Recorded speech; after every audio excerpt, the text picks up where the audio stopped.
comes a point in every strange story when it stops feeling like a story and starts feeling like a pattern, not because it's proven and not because a body has been dragged into a lab somewhere, zipped open under a fluorescent light, and announced to the world with a press conference and a PowerPoint. No. That's not how these stories work. That's not what's going on here. They work like the weather. A report here, a report there, a shadow crossing a road, a dog that won't go any farther, a witness who says very carefully, "I know what a bear looks like, and this wasn't that." And then one day you step back and realize you are no longer looking at one strange account. You are looking at several in the same region over the same span of time with details that begin to rhyme. And once that happens, the question changes. It stops being, did somebody see something? And becomes,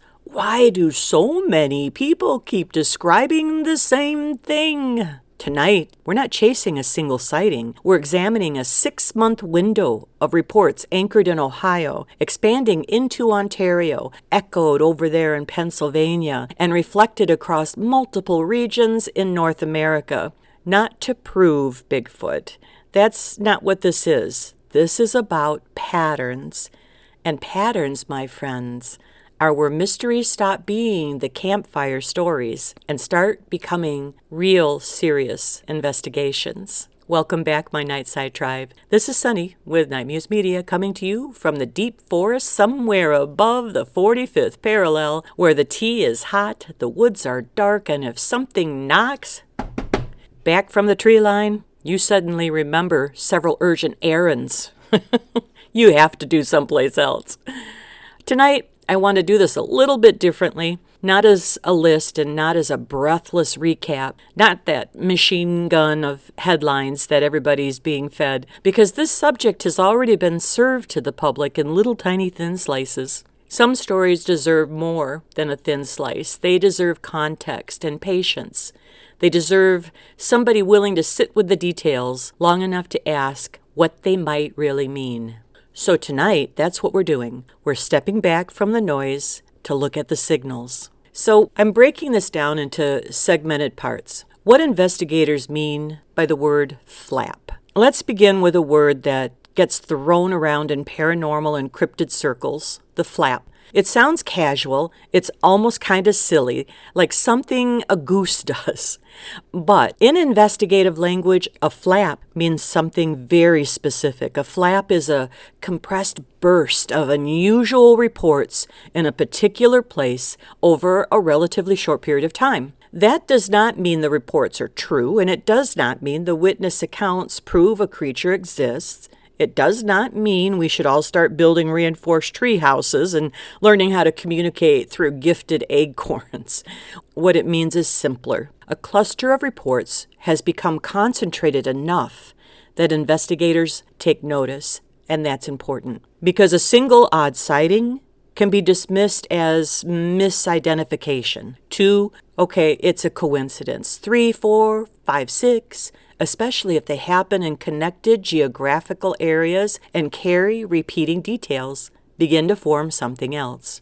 Again, we can't look at all of this as proof, but it's pressure, and it's pressure on the story, and it's pressure on the assumptions. It's pressure on the questions. And Ohio, in early March of 2026, gave investigators exactly that. There are Bigfoot sighting maps that I've attached in images through this video. What you'll see is it's worldwide. This is a global happening and not limited to the USA. Where did this report really begin? If you want the center of this story, you start in northeastern Ohio, because that is where the most concentrated burst of recent activity appears to have happened. There's a lot going on over there in Ohio. Over roughly 4 days in early March, multiple witnesses in and around Portage and Trumbull counties reported large, unidentified Bigfoot-type figures. The names that keep coming up are Garrettsville, Windham, Streetsboro, and Newton Township, with repeated attention drawn to the Headwaters Trail corridor and nearby the Greenbelt zones. Now, right there, let's slow down and notice something. Those are not all deep, untouched wilderness zones. They are not the cinematic evergreen cathedrals of the Pacific Northwest. They're a mix of rural edges,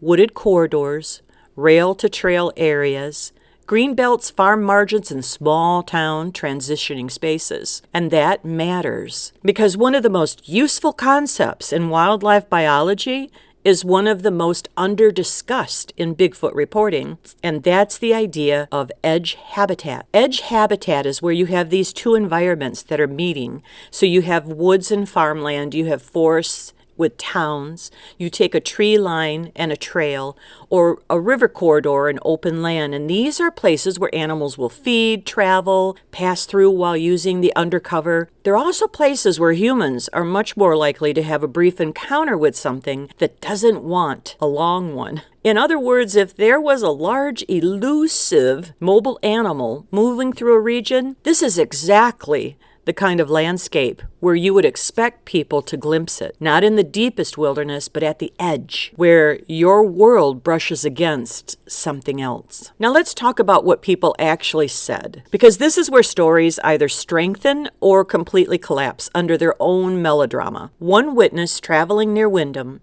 described a roadside encounter that lasted only seconds. At first, the figure looked human. That's a common opening in these reports.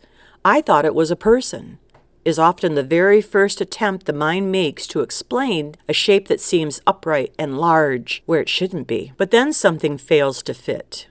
In this case, it was the stride. The witness said it crossed both lanes in 2 steps and disappeared into the trees before they could slow down. Now that detail matters, because witnesses don't just report size, they also report motion. A motion is often more revealing than the shape itself. People can misjudge height, and they can misread a distance. A black bear upright in very poor light can cause a lot of confusion. But movement is harder to fake in a memory. If someone says to you, it moved wrong, it covered the ground too quickly, it didn't move like a bear, it had a stride that didn't look possible, that becomes an investigator's detail. And then we have another witness describing an encounter that began the way a surprising number of these stories begin. Not with a sighting, but with a dog.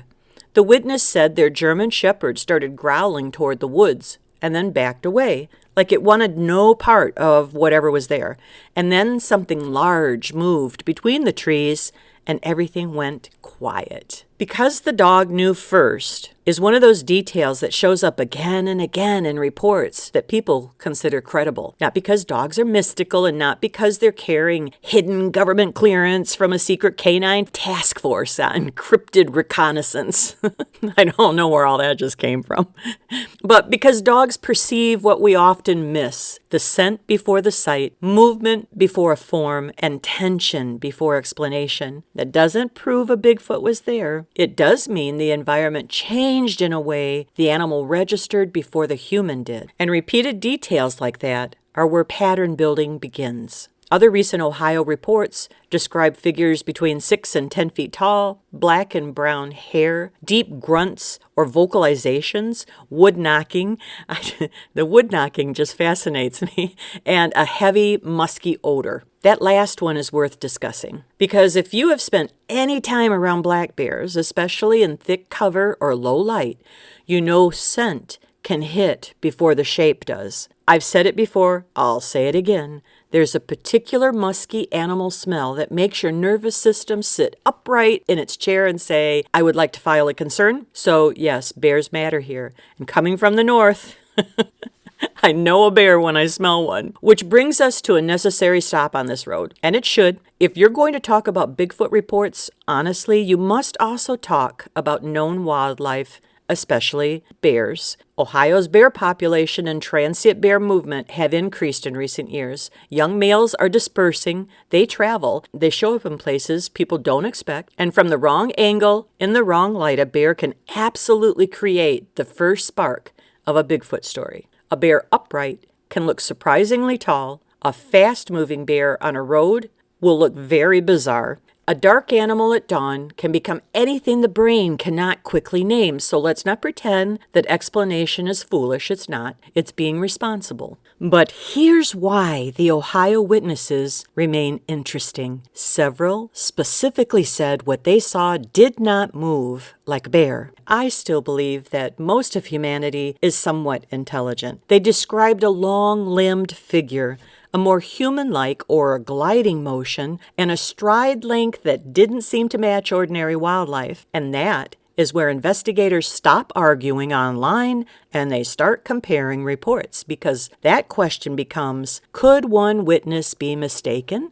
Yeah, of course they could. Why are several witnesses in a compressed region describing similar traits that don't fit the same ordinary explanation? That's a much better question, don't you think? And frankly, it's a much more interesting one. Now let's step back from the witnesses and take a look at the geography. When investigators mapped the Ohio reports, they found that many of them tracked near the river valleys, the green belts, the rail-to-trails, and stretches of habitat connecting larger wooded areas. Wildlife? It doesn't move randomly across a landscape. So animals prefer efficiency. They want cover, water, and predictability. And those kinds of routes provide all three. So if you're a deer, a coyote, a black bear, or anything else trying not to be noticed, you're going to use those corridors. The Headwaters Trail and its surrounding connected habitats make this idea especially compelling because they are not just scenic, they're navigable. They offer concealment and movement and access to water and food sources. This is one of the reasons that experienced investigators don't just pin sightings to a board and then stare dramatically at red string. They ask, what is the nearest tree line? What is the nearest creek or river? Is this a trail system? Are there undeveloped strips linking one wooded area to another? And is there edge habitat nearby? Because if the same answers repeat, the reports stop looking like random flashes of folklore and they start looking like animal behavior. Not confirmed behavior, but still, it's behavior. Known behavior. Now, Ohio did not wake up one morning in March and discover mystery for the first time. This state has history. You can't mention modern Ohio Bigfoot reports without acknowledging places like Salt Fork State Park, one of the most frequently cited Bigfoot report areas in the Midwest. Salt Fork offers over 17,000 acres of forest. It has ravines. It's got the rolling hills, abundant wildlife. It's relatively low human traffic in their key sections. It's the kind of place where people report seeing something large and upright and where researchers keep coming back because the reports, they just don't dry up there. And then there's the Minerva monster. That's the case from 1978, one of Ohio's most famous Sasquatch stories. So when Ohio lights up again, investigators don't look at it as a vacuum. They place it against a longer backdrop. It's an older regional filled with encounters. It's a known hotspot, and it's a broader Appalachian Great Lakes corridor. And it's generated reports for generations. That doesn't prove continuity, but it does provide context. The context is what separates good reporting from the spooky storytelling. Now let's move north. Because if Ohio is the center of the recent flap, Ontario may be the continuation that gives the whole thing shape. The way to frame Ontario correctly is not 3 days, 3 sightings, therefore mystery solved. We can't do that. The better frame is this. Over the past 6 months, Ontario has had intermittent reports, quiet ones that spread out, the kind of reports that don't necessarily form a headline on their own, at least immediately. And then in early April, that background activity seemed to compress into a short cluster. So yes, we had the 3 days, we had the 3 witnesses, we have 3 separate locations. On April 3rd, we have Dresden. On April 4th, we have Thamesville. And then April 5th is Raglan. Different places and different witnesses, but familiar details. So they state, large figure at or near a tree line, black or cinnamon coloring. They've got the wood knocks, and again, in at least one case, the dog reacting before the witness clearly saw anything. Because repeated sensory patterns matter, the Ontario cluster, properly framed, is not proof of a creature. It's something more useful than that. It's a recent concentration inside a broader 6-month pattern. And that is exactly the kind of thing investigators watch. Not just activity, but acceleration. And that's where Pennsylvania comes into play. When a Bigfoot report shows up on local television news, that pulls weight. Not because the anchors proved anything, and not because the newsroom became a cryptozoology lab overnight, but because the reporter crossed a threshold. A central Pennsylvanian sighting near Bald Eagle State Park on Interstate 80 was described as, quote-unquote, very credible by a researcher. And that language carries weight because careful researchers do not toss credible around like candy at a parade. The account involved a dark, large figure crossing a major highway, moving very quickly, and then disappearing into the wooded terrain. Now, this is significant because it shifts the environment. This is no longer deep forest and campfire atmosphere. This is a roadway. It's a developed corridor, and it's a place where something large and upright, if genuinely present, is now intersecting not just wilderness, but infrastructure. And that changes the emotional feel of the report. Deep woods is one thing. Tree line near your home is another. A major highway? Well, that introduces a different level of attention. Because if people are seeing similar figures in Ohio corridors, Ontario tree lines, and Pennsylvania highways, then the map starts to do something. It stops looking like folklore dots and starts looking like actual movement. So let's widen the frame even further, because while Ohio has the strongest recent cluster and Ontario gives us the escalation, similar reports have continued appearing elsewhere in the last 6 months. There's Minnesota, very large footprints, hair samples on wooded property. Oklahoma, a family reporting a tall figure along a power line easement. South Carolina, multiple road crossing reports. Down there in Florida, we have the wood knocks and signs of activity in a state forest in Goeth. California, near Mount Baldy, rock throwing incidents in a campground. Arkansas, wood knocks, roaring vocalizations, overturned cans, background activity in the Pacific Northwest, where no one is surprised anymore when the woods behave like the woods are keeping a secret. Here's the key. These are not all equal, not all recent, not all verified to the same standard, and some are freshly posted, some recently discussed, some newer than others. And that distinction is important because a sloppy report says, oh, here's 20 sightings, therefore Bigfoot. But a careful report says, here are multiple witness accounts across multiple regions with reoccurring details and similar environments. That does not prove the phenomena, but it does establish the repeatable pattern worthy of attention. And that's the difference between where entertainment and investigation